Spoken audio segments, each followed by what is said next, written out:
आप सभी को मेरा नमस्कार। स्वागत है आपका अपने चैनल सुनहरी कहानियाँ में।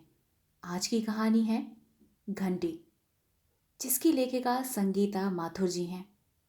कहानी शुरू करने से पहले मेरा आपसे विनम्र निवेदन है, यदि आपको मेरे द्वारा सुनाई गई कहानियाँ पसंद आती हैं तो कृपया कहानी को लाइक, शेयर और चैनल को सब्सक्राइब कीजिएगा। आइए सुनते हैं कहानी घंटी। सवेरा होते होते दीप्ति की बधी बधाई दिनचर्या आरंभ हो गई थी। कई बार उसे लगता न कभी सूरज उगना छोड़ेगा और न कभी उसकी दिनचर्या बदलेगी। वही फ्रेश होकर पति और बेटे का पहले नाश्ता, फिर टिफिन तैयार करना, बीच में माँ जी को बिठाकर चाय पकड़ाना और खुद की ठंडी हो चुकी चाय को एक घूंट में गले से नीचे उतार कर सवेरे की चाय की खाना पूर्ति करना। इन सब में एक सेकंड भी इधर उधर होना मतलब स्कूल या ऑफिस में से किसी एक को देरी होना। दीप्ति ने पराठा सेकने के लिए तवा चढ़ाया ही था कि माँ जी की घंटी बज गई। माँ, दीप्ति टिफिन तैयार कर रही है, अभी आती है।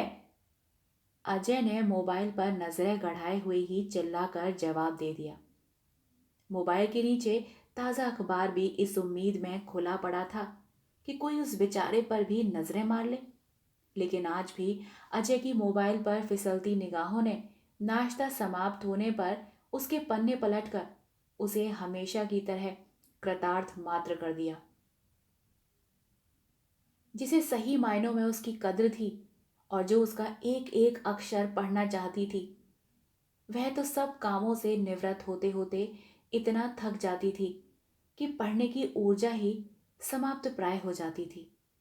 देर रात गए कभी लेकर बैठती भी तो अजय यह कहकर रखवा देते, अभी कुछ देर में नया आ जाएगा, वही पढ़ लेना, सो जाओ और सोने दो।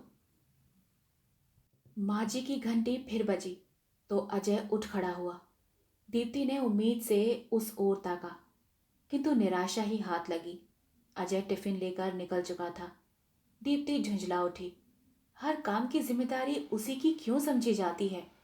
अजय भी तो अपनी माँ के पास जाकर पूछ सकते थे कि उन्हें क्या चाहिए, और सिर्फ पूछे ही क्यों, पकड़ा भी तो सकते थे। दीप्ति को आश्चर्य होता। माँ जी की घंटी की तीव्रता और पुनरावृत्ति उसे इतना उद्विग्न कर देती है, किंतु अजय के कानों पर जूं तक नहीं रेंगती। ठंडी चाय का घूंट हलक से नीचे उतार कर दीप्ति माँ जी के कमरे की ओर लपकी। ओह! कांपते हाथों से चाय छलक कर बिस्तर और कपड़ों पर फैल गई थी। अपराधी सी कटरी बनी बैठी माँ जी को देखकर दीप्ति के दिल में ढेर सारी सहानुभूति उमड़ आई। अरे, आप बोल देती ना कि चाय गिर गई। माँ जी को संभालते दीप्ति अपनी ही अपेक्षा पर शर्मिंदा हो उठी। माँ आजकल बोलते हुए इतना अटकने और हाँफने लगी हैं कि खुद उन दोनों ने ही उन्हें आवाज लगाने की मनाही कर रखी है और समाधान के तौर पर पूजा वाली घंटी उनके पास रखती है। आपने चाय पी भी या सारी गिर गई? सब गिर। कोई बात नहीं, मैं दूसरी बनाकर लाती हूँ। माँ जी को कांपते हाथों से बिस्तर झाड़ते देख दीप्ति ने उन्हें रोक दिया। सुनीता आने वाली है, अभी सब कर देगी।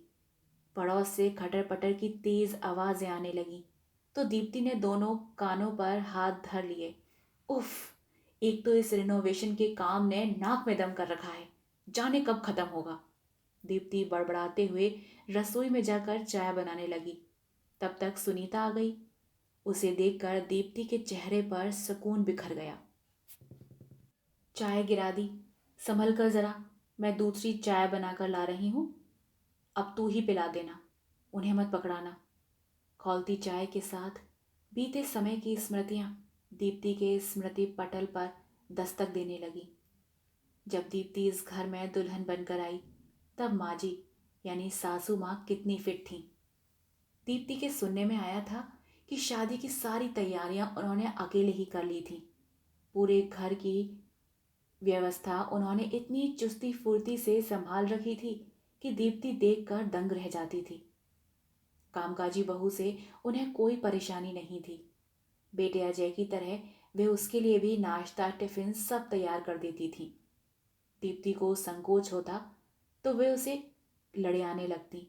मुझे सास नहीं, अपनी माँ समझाकर। मुझे अच्छा लगेगा यदि तू अधिकार भाव से मुझसे कुछ मांगेगी या कहेगी। अजय तो घर के प्रति पहले ही लापरवाह था। अब दीप्ति ने उसके कपड़े मोजे आदि निकालने की जिम्मेदारियां भी संभाल कर उसे और भी लापरवाह बना दिया। माँ जी शिकायत भी करती और बेटे बहू का प्यार देखकर खुश भी होती। उनकी खुशी तब दुगनी हो गई जब दीप्ति के पांव भारी हुए। दीप्ति तो आखिरी महीने तक ऑफिस जाना चाहती थी, लेकिन डॉक्टर ने जटिल केस बताते हुए बेड रेस्ट की सलाह दी तो घर वालों के माथे पर चिंता की लकीरें खिंच गई थी। बेटी, नौकरी जरूरी नहीं है, अपने स्वास्थ्य की फिक्र कर, मैं संभाल लूंगी सब। माँ जी ने हौसला दिया था। आरंभ में मेडिकल, फिर बिना वेतन, और अंततः दीप्ति को बेमन से नौकरी छोड़ने का निर्णय लेना पड़ा था। प्राइवेट नौकरी तो घर की खेती होती है, जब तू करने लायक हो दूसरी कर लेना, क्यों चिंता करती है? इस अवस्था में तेरा खुश और चिंता मुक्त रहना ज्यादा जरूरी है। माँ जी का दिलासा और हौसला अफजाई से दीप्ति को तब बहुत सहारा मिलता था।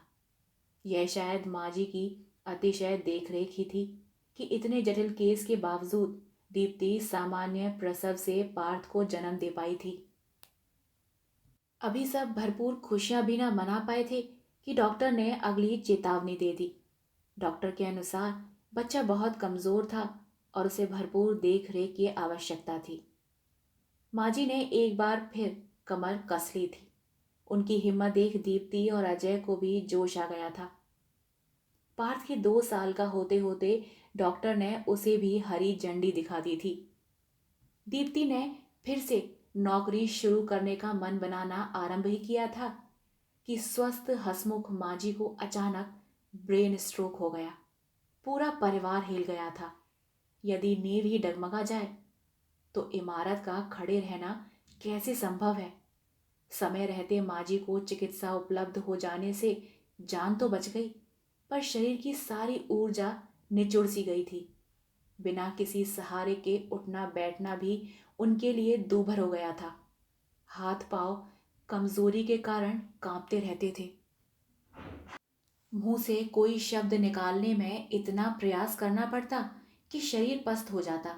इसके बाद भी निकले टूटे फूटे शब्दों को जोड़कर समझने में सामने वाले को भारी मशक्कत करनी पड़ती थी। हर वक्त माँ जी के पास बने रहना संभव नहीं था। निदान स्वरूप पूजा की घंटी उनके पास रख दी गई। पार्थ का नर्सरी में एडमिशन हो जाने से दीप्ति का कार्यभार कुछ हल्का हुआ था, पर माँ जी के बिस्तर से लग जाने से उसे कुछ भी सूझना बंद हो गया था। सवेरे उन्हें तैयार करने और एक बार की खिला पिला देने के लिए सुनीता नामक नर्स की व्यवस्था हुई तो दीप्ति को थोड़ी सांस आई, पर फिर भी दिन भर उन्हें संभालते वह बेतरह थक जाती थी। कभी माँ जी के हाथ से खाते हुए चम्मच छिटक जाती, कभी पानी का गिलास, कभी बाथरूम जाने की हरारत, कभी ठंड, तो कभी कभी पसीना। दीप्ति को लगता घंटी आ जाने से माँ जी की अपेक्षाएं बढ़ गई हैं। घंटी उनके लिए भले ही राहत लेकर आई हो, पर दीप्ति के लिए तो सिरदर्द बन गई थी। सोते जागते उसके कानों में घंटी की आवाज ही गूंजती रहती। जरा सा अनसुना करने पर घंटी की आवाज तीव्रतर हो जाती और दीप्ति के पहुंचने तक बजती ही रहती। झुंझलाहट से भरी दीप्ति सोचने पर मजबूर हो जाती कि इतना मरियल शरीर जो कि करवट भी स्वयं नहीं ले पाता, एकाएक इतनी जोर से घंटी बजने की ताकत कहाँ से जुटा लेती हैं। हालांकि यह झंझलाहट कुछ पलों की ही होती थी। माँ जी के पास पहुंचकर उनकी जरूरत जानकर यह सहानुभूति में तब्दील हो जाती थी। एक बार तो माँ जी को फिर से हल्का स्ट्रोक आया हुआ था। डॉक्टर ने ऐसी आपातकालीन स्थिति के लिए एक टैबलेट दे रखी थी जो तुरंत उनके मुंह में रख देनी होती थी। माँ जी को अब ऐसे किसी खतरे का पूर्वाभास हो जाता था और वे तुरंत घंटी बजाकर दीप्ति को बुला लेती थी। इतनी सेवा के बाद भी माजी की स्थिति में कोई उल्लेखनीय सुधार नहीं हो रहा था, बल्कि स्वास्थ्य दिन प्रतिदिन गिरता ही जा रहा था। इसके साथ ही तबीयत पूछने आने वाले रिश्तेदारों की घर में आवाजाही बढ़ती ही जा रही थी। दूर दराज से माजी के भाई बहन, भतीजे, भांजियां आते तो स्वाभाविक रूप से घर पर ही रुकते। दीप्ति का कार्यभार दुगुना तिगुना चौगुना तक हो जाता, पर स्थिति की नजाकत समझते हुए वह सब कार्यभार संभाले हुए थी। आज तड़के ही भोपाल वाले मामा जी मामी जी को नाश्ता करवाकर साथ खाना बांधकर रवाना करने के बाद दीप्ति को थकान के मारे चक्कर सा आने लगा था। आज सर्दी भी कड़ाके की थी। अजय और पार्थ का टिफिन तैयार कर वह फिर से रजाई में दुबक गई। अत्यंत गहरी नींद में उसे माजी की घंटी बजने का सा आभास हुआ तो वह रजाई में और अंदर सरक गई। अजीब है, वह भी सपने में भी उसके कानों में घंटी ही बजती रहती है। लगभग 2 घंटे की गहरी नींद लेकर दीप्ति उठी तो काफी फ्रेश महसूस कर रही थी। खिड़की से छन छन कर आती धूप बेहद भली लग रही थी। एक भरपूर अंगड़ाई लेकर दीप्ति ने बिस्तर छोड़ा। अजय और पार्थ जा चुके थे, पर पूरा घर बिखरा पड़ा था। लेकिन नींद पूरी हो चुकने के कारण आज दीप्ति को झुंझलाहट नहीं हुई। मैले कपड़े मशीन को सुपुर्द करने जाते वक्त उसने माजी के कमरे में झांका। उड़की हुई रजाई में कोई हलचल न देख उसने राहत की सांस ली। आज तो माजी भी भाई भाभी को रवाना कर तान कर सोई लगती हैं। चलो सोने दो, चाय बनाकर ही उठाऊंगी, तब तक सारा काम समेट लेती हूँ। रसोई समेटी, तब तक कपड़े धुल गए थे। उन्हें फैलाकर दीप्ति नहाने घुस गई। कमाल है, माँ जी आज अभी तक सो रही हैं। हमेशा तो अब तक घंटी बजा ही देती हैं। चाय चढ़ाती दीप्ति ने सोचा, अब तो सुनीता भी आने वाली है, चलो उसकी भी बना देती हूँ। दीप्ति ने चाय में पानी डाला ही था कि सुनीता आ गई। तुम्हें ही याद कर रही थी मैं, फटाफट माँ जी को तैयार कर, जब तक चाय तैयार हुई जाती है। दरवाज़ा बंद कर दीप्ति प्लेट में रस्क निकाल ही रही थी कि सुनीता की हड़बड़ाहट भरी पुकार ने उसे चौंका दिया। सुनीता ने नींद में ही माँ जी के गुजर जाने की सूचना दी तो दीप्ति स्तब्ध खड़ी रह गई। पर अभी तड़के मामा जी मामी जी रवाना हुए, तब तो उन्होंने उनसे बात की थी, फिर वापस सो गई थी। बुद्ध बनी दीप्ति को कब सुनीता ने बैठाया, अजय को फोन कर बुलाया। दीप्ति को कुछ भी याद नहीं था। सारे रिश्तेदार एकत्रित हुए, दाह संस्कार हुआ। दीप्ति कठपुतली की तरह रिश्तेदारों के निर्देशानुसार सब करती रही। रिश्तेदार उसे ढांढस बंधाते, तुमने तो बहुत सेवा की उनकी, तुम्हारी वजह से ही इतना दिन और जी ली, वरना तो शरीर में शेष ही क्या था अब उनके। प्रत्युत्तर में दीप्ति खोई खोई से उन्हें ताकती रहती। वह किससे कहे कि अपराध बोध का एक कांटा उसके सीने में गहरे तक धंस गया है, जो उसे न चैन से सोने देता है, न उठने देता है, न बैठने। क्या उस गहरी नींद में उसने सचमुच माजी की घंटी की आवाज सुनी थी, या वह एक सपना मात्र था? यदि माजी ने सचमुच घंटी बजाई होती और उसने अनसुना किया होता, तो माजी और जोर जोर से तब तक घंटी बजाती रहती जब तक कि वह रजाई छोड़कर उठ न जाती। दीप्ति की अंतरात्मा ने तर्क किया। हाँ, तो उन्होंने बजाई थी, खूब जोर जोर से बजाई थी। तुम ही घोड़े बेचकर सोती रही, उन्हें स्ट्रोक आया और सब खत्म। अंदर से दूसरी आवाज ने प्रतिकार किया। नहीं, दीप्ति अकेले में ही जोर से चिल्ला उठी, नहीं। आसपास देखा, कोई भी तो नहीं था। आज सवेरे ही तो अंतिम रिश्तेदार कानपुर वाली मौसी जी रवाना हुई थी। पार्थ को स्कूल छोड़कर आज से अजय ने भी ऑफिस ज्वाइन कर लिया था। वह घर में अकेली थी, नितांत अकेली। जिंदगी में पहली बार। माँ जी भी नहीं है। दीप्ति की सहमी सी निगाहें माँ जी के कमरे की ओर उठ गईं। यह क्या? उसके कानों में अचानक माँ जी की घंटी की आवाज़ कैसे गूंजने लगी। उफ, मैं पागल हो जाऊंगी। दीप्ति ने दोनों कानों पर हाथ धर लिए, पर घंटी की आवाज़ आती रही। वह फिर सपना देख रही है, वह भी जागती आंखों से। दीप्ति ने खुद को चिकोटी काटी। नहीं, यह सपना नहीं है। तो फिर क्या माँ जी की भटकती आत्मा घंटी बजा रही है? भय से दीप्ति के रोंगटे खड़े हो गए। इतनी ठंड में भी वह पसीने से नहा उठी। अरे, यह आवाज़ तो दीवार के उस ओर से आ रही लगती है। आवाज़ की दिशा में दीप्ति के कदम अपने फ्लैट से निकलकर पड़ोस के फ्लैट की ओर बढ़ गए थे। वह तो भूल ही गई थी कि अजय ने 2 दिन पूर्व उसे बताया था कि पड़ोस वाले फ्लैट में रिनोवेशन पूरा करवा कर नए पड़ोसी आ गए हैं। दीप्ति जाकर उनसे मिल आए कि उन्हें कुछ चाहिए तो नहीं। दरवाज़ा दीप्ति की ही हम उम्र संध्या ने खोला। दीप्ति के परिचय देने पर वह उसे ससम्मान अंदर ले गई। संवेदना व्यक्त करने आना तो हमें था, पर घर व्यवस्थित करने में इतना उलझे रहे। दीप्ति का ध्यान अंदर से आती घंटी की आवाज़ पर लगा देखकर वह बोल उठी, मेरी सास हैं, पूजा कर रही हैं। तब तक माँ जी की ही उम्र कदकाठी की महिला धूप लेकर बाहर आ गई। दीप्ति ने धूप लेकर उनके चरण स्पर्श किए तो संध्या ने दीप्ति का परिचय दिया। ओह, कब से संध्या को आपके यहाँ चलने का बोल रही हूँ, पर यह बेचारी भी क्या करे। पूरा घर फैला हुआ है। बहुत दुख हुआ आपकी माँ जी का सुनकर। सुना है बहुत प्यार था आप दोनों में।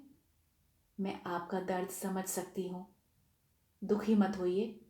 बड़े बुजुर्ग चाहे साथ रहें या दूर रहें या बहुत दूर चले जाएं, उनका आशीर्वाद अपने बच्चों पर हमेशा बना रहता है, वह भी बिना किसी गिले शिकवे के। दीप्ति अपलक उन्हें देखे जा रही थी। लग रहा था माँ जी ही उसे अपराध बोध से उबारने के लिए सामने आ खड़ी हुई हैं। उसकी आंखें डबडबा आईं। संध्या की सास शायद दीप्ति की मनः स्थिति भाप गई थी। उन्होंने अपना वरद हस्त दीप्ति के सिर पर रखते हुए उसे अपने पास खींच लिया।